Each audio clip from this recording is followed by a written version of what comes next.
Hey, and welcome to The Solid Verbal. Now would be a perfect time to consider subscribing. Yeah, that little subscribe button for year-round premium college football content. That's it. Here's the video. Enjoy. Subscribe. All right, where do you want me to go next? Let's stay in town in that valuable LA TV market and talk about the valuable LA TV market. USC. USC. 4-8 last year. Can you believe it? Yeah. 4-8 last season. They lost in week 2 to Stanford. That gave them license, along with, I guess, the previous 3 years, to get rid of Clay Helton. You'll remember us questioning all offseason how long of a leash he would get.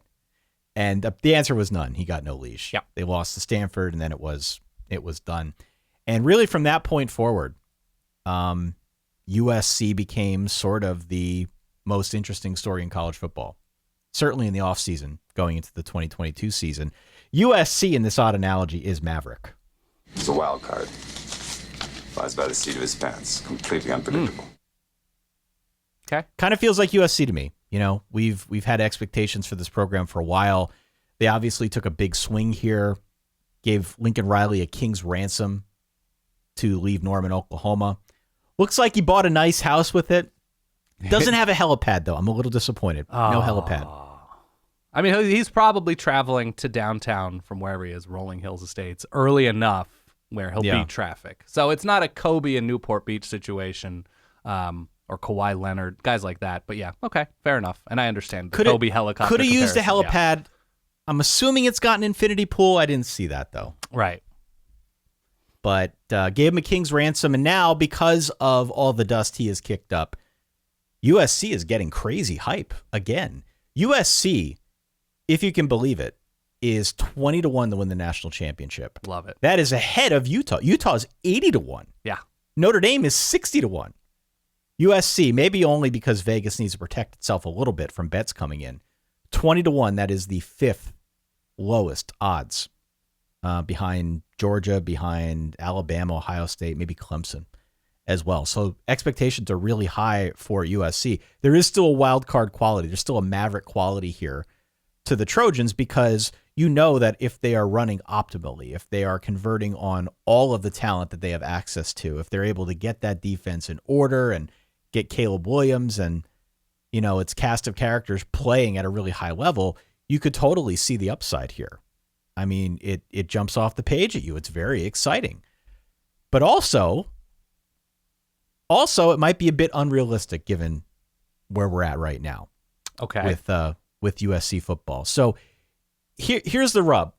Lincoln Riley comes over, gets a ton of money, lands the number 1 transfer class in the nation. This was free agency. This was free agency in college football.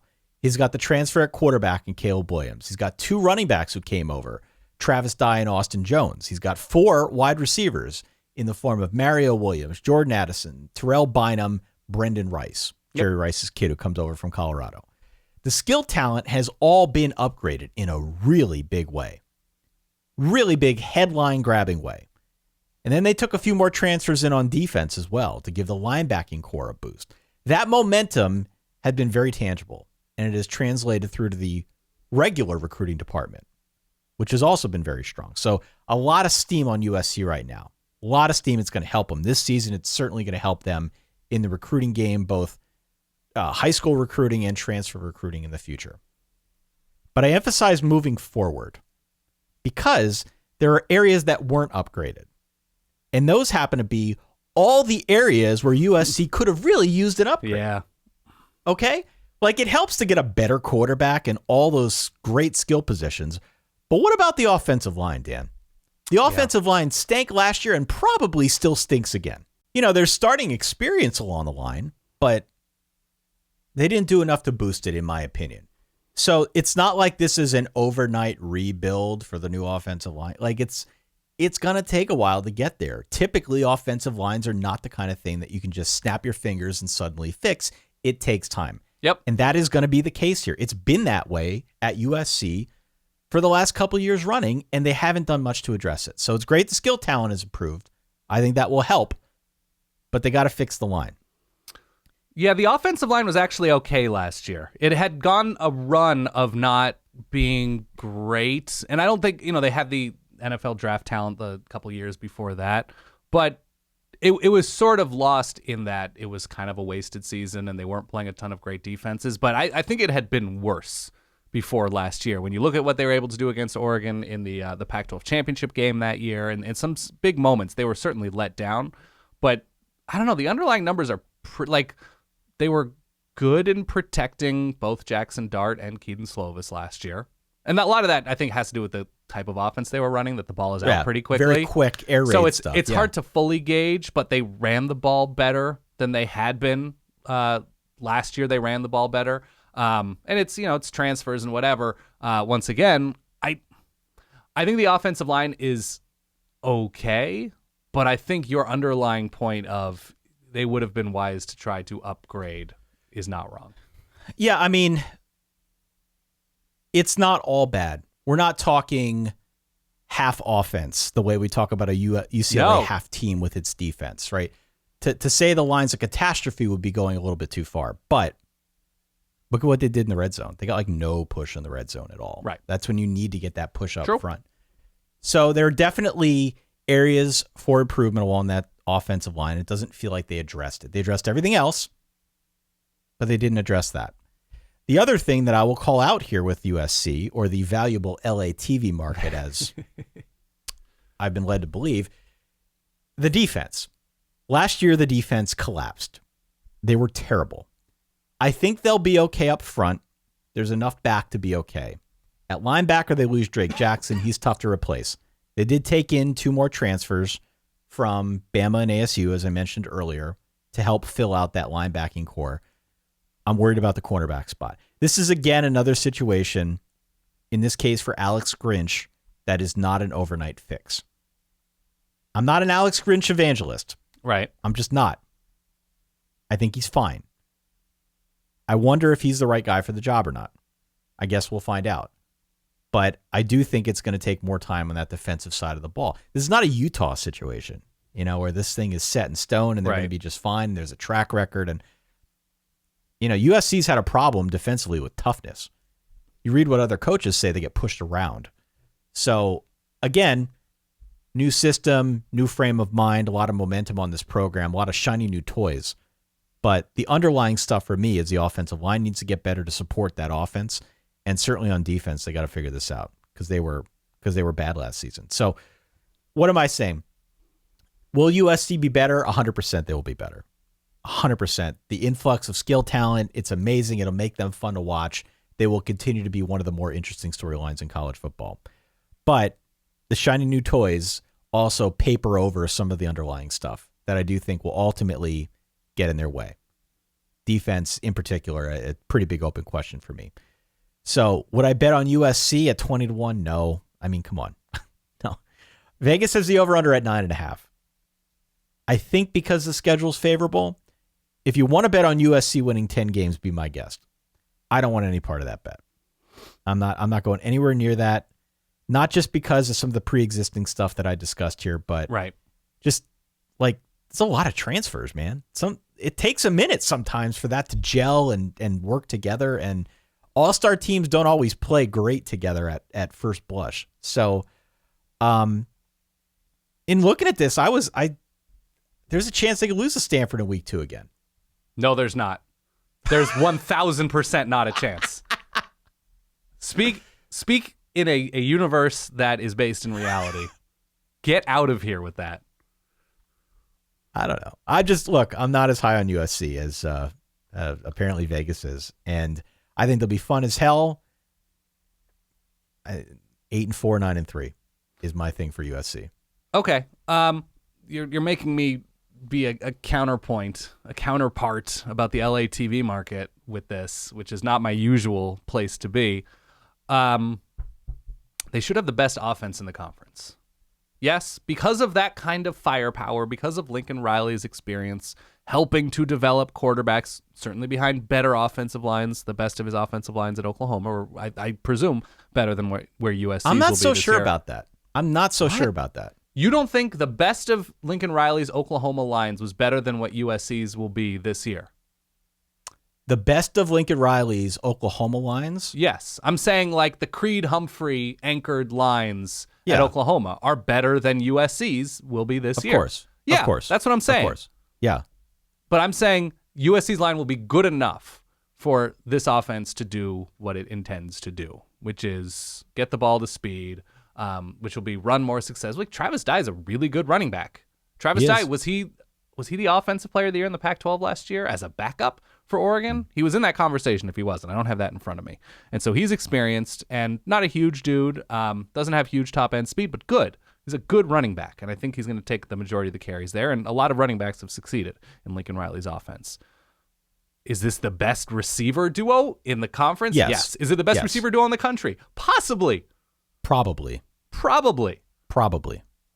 And then you look at the defenses on USC's schedule. Now, you can say, okay, they're going to lose something dumb, but to whom?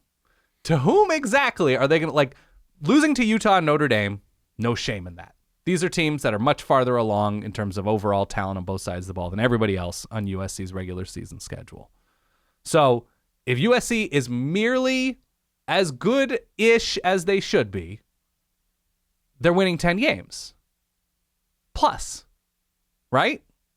That you're saying you're penciling in Tyler Buckner, and I know Utah's on the road, but I think if USC's offense is really, really good, they can beat Utah. They can. I think Utah is going to push USC around. Totally. And I think Utah is going to win that game.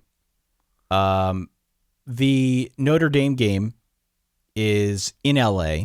Yeah. And I think by that point in time, hopefully Notre Dame will have itself figured out, organized, presumably around Tyler Buckner. They should also be solid on both sides of the ball. USC will have a full season under its belt at that point too. But I do think that I like Notre Dame in that matchup. And again, coming back to what I said before, it's great to have these high-profile transfers. It's a lot to assume that they will all mesh right away. I agree. So if you told me that USC went to Oregon State and got into a shootout and lost, I could see that. Sure. Absolutely. I could see that happening. But what I think my broader point is there's like 1.5 to 2 complete teams in this conference. Sure. Right now. Like, Oregon State does not have the defense to run with USC. They might have the corners too, but I don't think they're the linebackers. I think they're just, everybody's going to be a mismatch for Jordan Addison, Mario Williams, and Travis Dye, and Caleb Williams with the ball in his hands, throwing it or running it. So I don't think they would succeed in the Big Ten this year if they were a Big Ten team this year. I don't think they would succeed in the SEC. But with this schedule, I think I'm a little bit higher on SC as like 9-3, 10-2 rather than 8-4, 9-3. Like I think I'm just a tier, a level above, just because it's going to be pretty difficult for them to lose these games. Now, look, I don't love their defensive line. I don't like their linebackers. I don't like their secondary. I think there's a lot of work to be done. I think, having the recruiting class a couple of years ago where they just bombed out, like they're still feeling that even with the portal stuff. Like they were not able to develop guys on defense at all to any sort of impressive degree. And 5 stars, 4 stars, blue chip guys. And so the depth just isn't there, and the success that they had in the portal was not up front on defense, which is sorely needed if you are a quote-unquote playoff contender. So I think USC is going to be really good. I just think they're going to be especially flawed. But that said, they can beat Utah. They can beat Notre Dame. Like, this should be a really impressive offense. I think you're selling the LA TV market a little bit short. Maybe I am. But you know what? I don't care. Okay. I'm out on USC this year. I'm out on USC as a 10-win team this year. Will they get there soon? Yeah. Yeah, of course they're going to get there soon. Lincoln Riley's a good coach. Ask the people at Oklahoma. They loved him. They would love to have him back. Sure. Yeah. But no, I think they're in a really good place. I think by virtue of him hitting the portal as hard as he did via free agency, we'll just call it what it is. Yeah. He definitely reduced the time that it will take to rebuild that program. He has jump-started it by kicking up so much dust. He's done a really good job in a short period of time. I don't want to undersell that. I just think it's a lot to ask that they're going to suddenly become a 10-win team. Even with the name brand skill talent that he brought in, I don't trust the line as much as you do, and I still have questions about the defense. Okay. So, well, I don't know what their current line looks like. I was just saying last year's line wasn't as terrible as some of the lines that came before. My final point with the valuable LA TV market: if they go 7-5, if things go poorly, if things go really, really poorly, and the transfers and the culture, like it's tough to build, as you've alluded to, it's tough to build a culture from scratch with pulling guys in from everywhere, and the way things ended last year and the amount of apathy it seemed that there was in that locker room. The what went wrong with USC going 7-5 column from, let's call it Antonio Morales. Oh, woo! It's gonna be great. I know my audio just clipped, and it was worth it. Oh, that's going to be great. But that's a full year of Bill Plaschke articles right there. Yeah, I don't see it happening, though. I think USC is going to be – I think they're going to be good to very good with clear flaws that are keeping them from one of the top 2 tiers of the sport.